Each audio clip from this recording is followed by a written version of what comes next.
ಅಣ್ಣ ಅಣ್ಣ ಒಂದ್ ನಿಮಿಷ ನನ್ನ ಕಡೆ ತಿರುಗ್ಬೇಡ. ನೀನಿವಾಗ ಹೇಗ್ ನಿಂತಿದ್ಯೋ ಹಾಗೆ ನಿಂತಿರೋ. ನಿನ್ ಮುಖ ನೋಡಿ ಈ ವಿಷಯ ಹೇಳೋಷ್ಟು ಧೈರ್ಯ ನನಗಿಲ್ಲ. ಆದ್ರೂ ಇದು ನಾನು ನಿನ್ನ ಹತ್ರ ಹೇಳ್ದೇ ಇದ್ರೂ ಆಗಲ್ಲ. ಈ ವಿಷಯ ಹೇಳಿದ್ಮೇಲೆ ನೀನಿದನ್ನ ಮನ್ಸಿಗೆ ತಗೊಳ್ಬಾರ್ದು. ನಾನಿದನ್ನ ಹೇಳಲೇಬೇಕು. ನನ್ನ ಕ್ಷಮಿಸ್ತೀಯ ಅನ್ನೋ ಒಂದೇ ಒಂದು ನಂಬಿಕೆಯಿಂದ ಅಮೋರೆ, ಈಗ ಈ ಮಾತು ಹೇಳ್ತಿದ್ದೀನಣ್ಣ. ಅಣ್ಣ, ನಾನೇನು ಅರ್ಚನಾ ಅಲ್ಲ.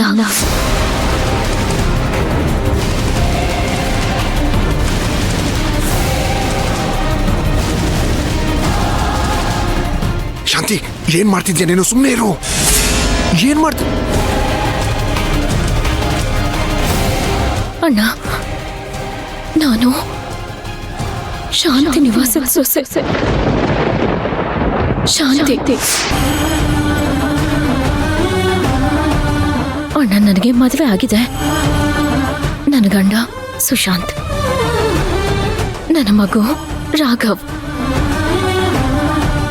ಅಣ್ಣ, ನಿನ್ನ ಅರ್ಚನಾಗೆ ಏನಾಗಿದೆ ಅಂತ ನನಗೆ ಗೊತ್ತಿಲ್ಲ ಅಣ್ಣ.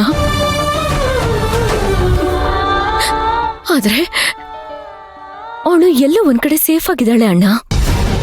ಆದ್ರೆ ಎಲ್ಲಿದ್ದಾಳೆ ಅಂತ ಮಾತ್ರ ಗೊತ್ತಿಲ್ಲ ಅಣ್ಣ. ನಾನು ಅವಳನ್ನ ಹುಡ್ಕೋ ಪ್ರಯತ್ನದಲ್ಲೇ ಇದ್ದೀನಿ ಅಣ್ಣ. ಅವಳನ್ನ ಕಂಡುಹಿಡ್ದು ಅವಳನ್ನ ಒಪ್ಸಿ ಈ ಸತ್ಯನೆಲ್ಲ ಹೇಳ್ಬೇಕು ಅಂತ ಅನ್ಕೊಂಡೆ. ಆದ್ರೆ ಅಲ್ಲಿವರೆಗೂ ನನ್ನ ಮನ್ಸು ತಡಿಲಿಲ್ಲ ಅಣ್ಣ. ಅಣ್ಣ, ನಾನು ನಿನ್ ತಂಗಿ ಅರ್ಚನಾ ಜಾಗದಲ್ಲಿರೋದಕ್ಕೆ ನನಗೆ ಪಾಪ ಪ್ರಜ್ಞೆ ಕಾಡ್ತಿದೆ ಅಣ್ಣ.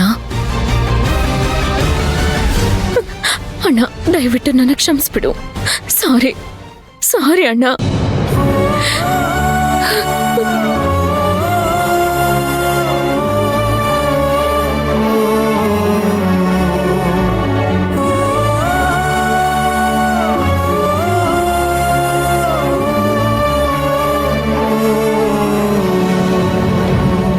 ಅಣ್ಣ,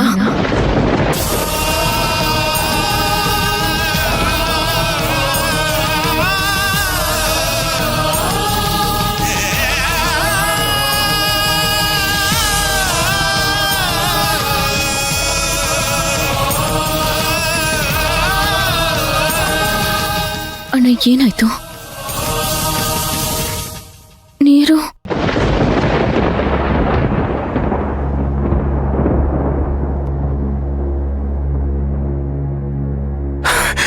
ಏನ್ ಕಂದ, ಏನಾದ್ರೂ ಹೇಳ್ಬೇಕಾಗಿತ್ತಾ ಅಥವಾ ನನ್ನ ಹತ್ರ ಏನಾದ್ರೂ ಕೇಳ್ಬೇಕಾಗಿತ್ತಾ? ನಿನ್ ಕಣ್ಣಲ್ಲಿ ನೀರು. ಓಹೋ, ಅದಾ, ನಾನು ದಾಸರದ್ದು ಹರಿಕತೆ ಕೇಳ್ತಾ ಇದ್ದೆ ಕಣಮ್ಮ. ನಿನಗೆ ನಳತಂಗ ದೇವಿ ಕತೆ ಗೊತ್ತಾ ಅಮ್ಮ? ಅದರಲ್ಲಿ ನಳತಂಗ ದೇವಿನೂ ಅವ್ರ ಅಣ್ಣನೂ ತುಂಬಾ ಅನ್ಯೋನ್ಯವಾಗಿರ್ತಾರೆ ಕಣಮ್ಮ. ಒಬ್ಬರನ್ನೊಬ್ರು ಬಿಟ್ಟಿರೋದೇ ಇಲ್ಲ. ಅಂತ ಅಣ್ಣ ತಂಗಿಗೆ ಒಂದು ಕಷ್ಟ ಬಂದ್ಬಿಡುತ್ತೆ ಕಣಮ್ಮ. ಅಣ್ಣ ತಂಗಿಗೆ ಮದುವೆ ಮಾಡಿ ಅವ್ರ ತವ್ರ ಮನೆ ಕಳಿಸ್ಬಿಡ್ತಾನೆ. ಪಾಪ ಅಲ್ಲಿ ಅವಳಿಗೆ ನೋವು, ಸಂಕಟ, ದುಃಖ, ತುಂಬಾ ನೋವು ಅನುಭವಿಸ್ಬಿಡ್ತಾಳೆ ಕಣಮ್ಮ. ಎಲ್ಲಿ ಈ ವಿಷಯನ ತನ್ನ ಅಣ್ಣಂಗೆ ಹೇಳಿದ್ರೆ ತನ್ನ ಅಣ್ಣ ನೊಂದ್ಕೊಂಡ್ಬಿಡ್ತಾನೋ ಅಂತ ಹೇಳಿ ಯಾವ ವಿಷಯನೂ ಅವಳು ಹೇಳೋದೇ ಇಲ್ಲ. ತುಂಬಾ ಕಷ್ಟ ಅನುಭವಿಸ್ಬಿಡ್ತಾಳೆ. ಅದನ್ನ ದಾಸರು ತುಂಬಾ ಸ್ವಾರಸ್ಯವಾಗಿ ರಸವತ್ತಾಗಿ ಹೇಳ್ತಾ ಇದ್ರ.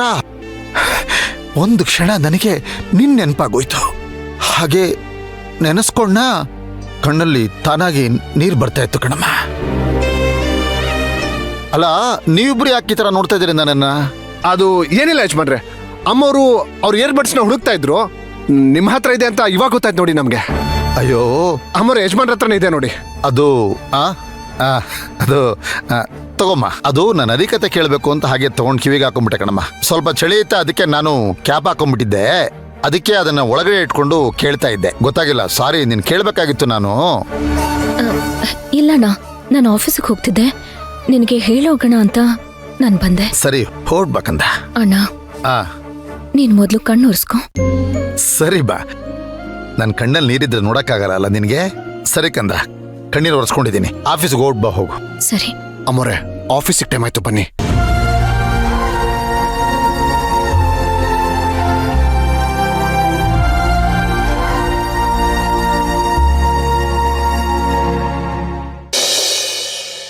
ಅಮ್ಮ ಇಷ್ಟೋ ತನಕ ನಾವು ಮಾತಾಡಿದ್ದನ್ನ ನೀನು ಕೇಳಿಸ್ಕೊಂಡಿದ್ದೀಯಾ? ನಿನಗೇನು ಅನ್ನಿಸ್ತಾ ಇದೆಯಮ್ಮ? ನಾವು ಮಾಡೋಕೆ ಹೊರಟಿರೋದು ಸರಿ ಅನ್ನಿಸ್ತಾ ಇದೆಯಾ ತಪ್ಪು ಅನ್ನಿಸ್ತಾ ಇದೆಯಾ? ನೀವೇನ್ ಮಾಡ್ತಿರೋ ಮಾಡ್ರಪ್ಪ. ಒಟ್ನಲ್ಲಿ ನನ್ ಮಗಳು ಬದುಕು ಚೆನ್ನಾಗಾಗ್ಬೇಕು ಅಷ್ಟೇ. ಅವಳು ನಗ್ನಗ್ತಾ ಇರ್ಬೇಕು ಅಷ್ಟೇ. ಅವಳು ಮೊಡ್ಲು ತುಂಬಬೇಕು. ಈ ಶಾಂತಿ ನಿವಾಸ ಮತ್ತೆ ಮೊದ್ಲಿನ ತರ ಆಗ್ಬೇಕು. ಸರಿ, ಹಾಗಿದ್ಮೇಲೆ ನಾವ್ಯಾಕೆ ಮುಂದಕ್ಕೆ ಹಾಕ್ತಾ ಹೋಗೋದು? ಇವತ್ತೇ ಒಂದು ಡಿಸಿಷನ್ ತಗೊಂಡು ಅಫಿಷಿಯಲ್ ಆಗಿ ಕಂಪ್ಲೇಂಟ್ ಫೈಲ್ ಮಾಡ್ಬೋಣ. ಇದಕ್ಕಿಂತ ಮುಂಚೆ ನನ್ನ ಫ್ರೆಂಡ್ ಹತ್ರ ಒಂದ್ಸಲ ಮಾತಾಡಿದ್ದೀವಿ. ಅವನು ಇದುವರೆಗೂ ನಮ್ಗೇನು ಅಪ್ಡೇಟ್ ಮಾಡಿಲ್ಲ. ಅವನ ಹತ್ರ ಇನ್ನೊಂದ್ಸಲ ಮಾತಾಡಿ ಪೊಲೀಸ್ ಕಂಪ್ಲೇಂಟ್ ಕೊಟ್ಬೋಣ. ಬಾವಾ, ನೀವ್ ಹೇಳ್ತಾ ಇರೋದೆಲ್ಲ ಕರೆಕ್ಟಾಗೇ ಇದೆ. ಪೊಲೀಸು ಕಂಪ್ಲೇಂಟ್ ಎಲ್ಲ ಬೇಕಾ?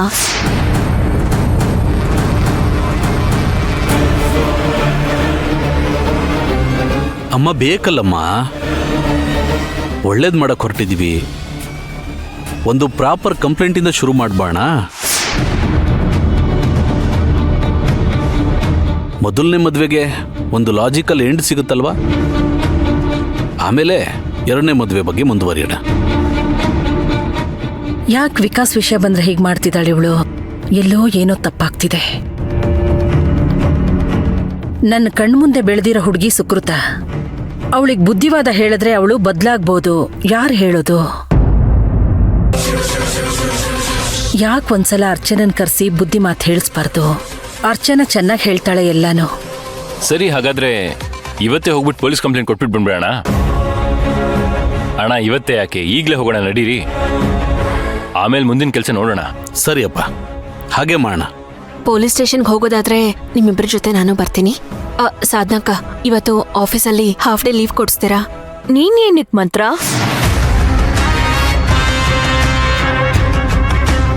ಇಬ್ರು ಅಣ್ಣಂದ್ರು ಹೋಗ್ತಾರೆ, ಕಂಪ್ಲೇಂಟ್ ಕೊಡ್ತಾರೆ, ಬರ್ತಾರೆ.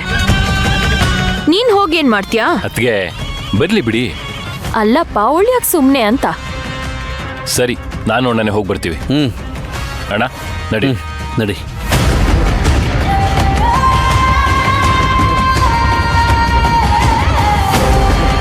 ನಾನು ಹೋಗಿದ್ರೆ ಚೆನ್ನಾಗಿರ್ತಾ ಇತ್ತು, ಆದ್ರೆ ಯಾರು ಹೋಗಕ್ ಬಿಡ್ತಾನೆ ಇಲ್ಲ.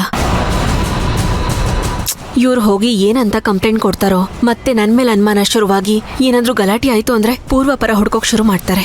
ಏನ್ ಮಾಡ್ಲಿ?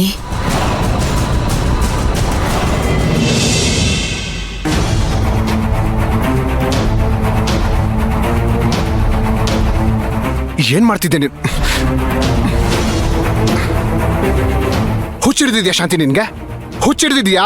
ಅಲ್ಲಿ ಏನ್ ಮಾಡ್ತಿದ್ದೆ ನೀನು? ಯಜಮಾನ್ರ ಹತ್ರ ಹೋಗಿ ಏನಂತ ಮಾತಾಡ್ತಿದ್ಯಾ? ಅಲ್ಲ, ನಿನ್ಗಿನ್ನೂ ನೆನ್ಪಿದೆ ತಾನೆ? ಅವ್ರ ಆರೋಗ್ಯ ಸರಿ ಇಲ್ಲ, ಅದನ್ನ ಮರ್ತು ಬಿಟ್ಟಿದ್ಯಾ ನೀನು? ನಾನ್ ಯಾಕೋ ಮರಿಲಿ? ನಾನೇನಷ್ಟು ಕೇರ್ಲೆಸ್ ಅಂತ ಅನ್ಕೊಂಡಿದ್ಯಾ? ಮತ್ತೆ ಇನ್ನೇನು? ನೀನ್ ಹೇಳಕ್ ಹೊರಟಿರೋ ವಿಷಯ ಅಂತದ್ದಾ? ನೋಡು, ನೀನ್ ಆ ವಿಷಯನ ಹೇಳೋದಕ್ಕೆ ಹೋದ್ರೂ ಯಜಮಾನ್ರು ಅದನ್ನ ಕೇಳಿಸ್ಕೊಳ್ಳಿಲ್ಲ. ಹಾಗಿದ್ಮೇಲೆ ಆ ದೇವ್ರಿಗೂ ಯಜಮಾನ್ರಿಗೆ ಈಗ್ಲೇ ಆ ವಿಷಯ ಗೊತ್ತಾಗ್ಬಾರ್ದು ಅಂತ ಇದೆ ಅಂತ ತಾನೆ? ಹಾ, ಇಲ್ಲ ಚಿನ್ನು,